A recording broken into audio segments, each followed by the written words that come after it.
Welcome to another episode of our Unveiled Faces. Today, I will reflect on two scriptures, John 5:6 and Luke 18:41.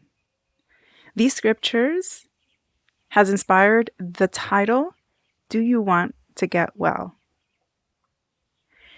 The first scripture in John chapter 5 verse 6 says, One who was there had been an invalid for 38 years. When Jesus saw him lying there and learned that he had been in this condition for a long time, he asked him, Do you want to get well? The second scripture, What do you want me to do for you? Lord, I want to see, he replied. These are two different men with two different situations. One was an invalid, couldn't walk. The other was blind. So both of these scriptures, you can see that these are men who needed healing. These are men who wanted healing. One didn't ask Jesus to heal him. The man who was an invalid for such a long time, right? He didn't ask him to heal him. He just asked him to please help him get into the pool. Now, this pool, okay, and if you know a little bit about this pool, it was referenced that in some biblical manuscripts that from time to time an angel of the Lord would come down and stir up the waters. The first one into the pool after each such disturbance would be cured of whatever disease they had. So I think the man was really hoping that perhaps there was a way that in this pool, maybe the angel came down and maybe the waters were still fresh from that stirring, and maybe that could help heal him. He was desperate, right? He just needed someone to help him get in. He couldn't get in himself. The other man knew exactly. He said, Jesus, I want to see.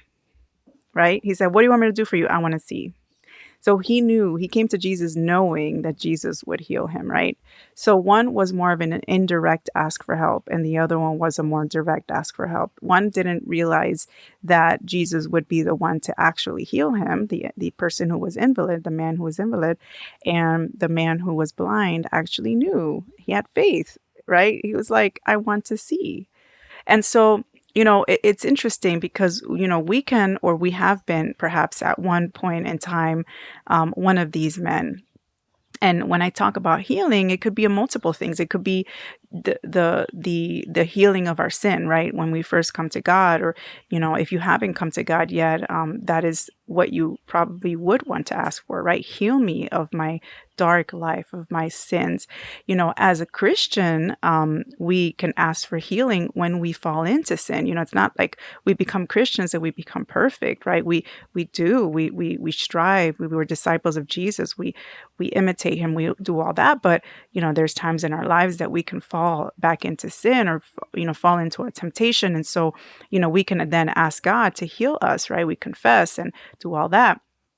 In a previous post, I spoke about, worldly sorrow and making excuses, and making sure that we don't, use those excuses, right? And just stick with those excuses. We must go for godly sorrow. And so godly sorrow, in another episode, I speak about that longing we have, right? So these are very connected. And so I want to share with you a little bit because for me, this inspired me to tell you a little bit about my personal healing. I aside from my restoration, aside from my baptism at 18 years old, and then my restoration later on in life, I believe I was 34. 34? Yes, 34 when I was restored. And so, to me, this was beyond just these two times, right? When I got married, I had trust issues, and not because my husband had gave me any reasons for it. Not at all. Not at all. Like, if you know my husband, he is just the most honest, loyal, wonderful, good-hearted person you could ever meet. Like, I don't think I'm exaggerating when I'm saying that. I really, multiple people have told me that. And so, it's not that he caused that. It's the previous pain that I had in my life, the previous discouragements, the previous heartbreaks that I've had of relationships that were unfaithful, and people who have disappointed me as well in life, or have broken my heart, or when I've seen things, and with people that I love, that I'm like, oh my gosh, I can't believe they did that, or they're capable of doing that. And so these are disappointments, right? Can you relate? I'm sure you've seen or have experienced heartbreaks or disappointments in life. And if you haven't, I hate to break it to you, but unfortunately you will. And this is, I mean, I'm just keeping it real here. If you're young right now and you haven't experienced, these kind of things, it will likely happen because you are living in an earth that is full of evil, and people are human, and as good intention as we are, we make mistakes, and sometimes we hurt others without even meaning to hurt them. So if you haven't been through a heartache, you probably will, or you probably will be disappointed. And this is something to expect in life, but this is why it's important to understand that Jesus is the one that brings this healing. For me, my healing came not just with Jesus, but there was a resource that I used that was so, so, so super helpful to me. It's a book called Healing for Damaged Emotions. And let me tell you, I didn't do this by myself because I knew that just doing it on my own would not be as effective. I actually joined a group that a sister in our church started, and it was just such an encouraging group. I'm so grateful to the sister for having started it, and just for the what I've learned so much.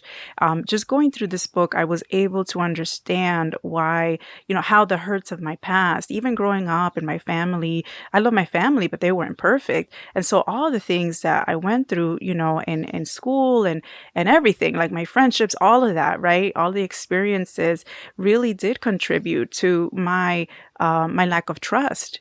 And so I went through this healing. I even saw a therapist a few times, a wonderful woman who helped me to really get to that place. And so sometimes we do need to see professional help. Don't be ashamed of that. I think it's so important. I think all of us could use it. But between those two things, I was able to really understand where my lack of trust was coming from, and put into practice some things that I was able to learn, not just from the book, but from my therapist. And so this was really amazing because Jesus provides, God provides these resources. We should use them. I really encourage you to use them.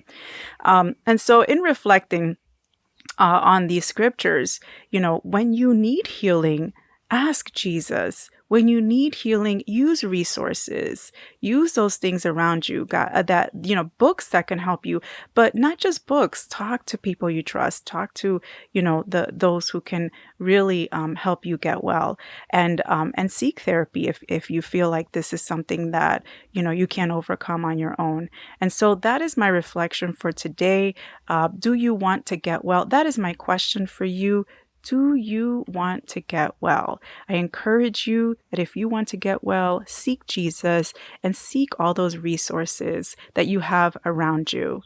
Thank you for listening. I hope and pray that this episode has encouraged you today and will continue to encourage you in your walk with God.